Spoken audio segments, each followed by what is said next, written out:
প্রথমে কড়াইতে তেল দিয়ে তাতে কুচনো পেঁয়াজ দিয়ে হালকা করে ভেজে নিতে হবে। আদা রসুন বাটা, ধনে গুঁড়ো, জিরে গুঁড়ো আর হলুদ গুঁড়ো, লাল লঙ্কার একটু গুঁড়ো দিয়ে সামান্য একটু জল দিয়ে ভালো করে মশলাটা কষিয়ে নিতে হবে। তাতে একটু টমেটো কুচি দিয়ে আবারও কষিয়ে নেব। এবার মিক্সারে একটা পাক দিয়ে নেওয়া চিকেন দিয়ে তাতে লবণ দিয়ে আবার শুকনো শুকনো করে নিতে হবে। শুকনো করা হয়ে গেলে এতে সামান্য গরম মশলা দিয়ে একটা পুর তৈরি করে নিতে হবে।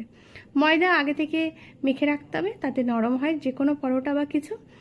এবার মেখে তার থেকে লেচি কেটে এভাবে বেলে নিয়ে ভিতরে পুরটা দিয়ে এভাবে মুখটা বন্ধ করে দিতে হবে। মুখটা বন্ধ করে আবার একটু গোল করে নিয়ে এবার এটাকে আবার ময়দা গুঁড়ি দিয়ে বেলে নিলেই, তারপর কড়াইতে তেল দিয়ে বা বাটার দিয়ে হোক এটা ভালো করে ভেজে নিলেই তৈরি হয়ে যাবে চিকেনের কিমা পরোটা। এটার সাথে আর কোনো কিছু খাবার দরকার নেই, এটা খেতে কিন্তু ভীষণই ভালো লাগে। রেসিপি যদি ভালো লেগে থাকে লাইক, শেয়ার, কমেন্ট আর সাবস্ক্রাইব করে পাশে থেকো।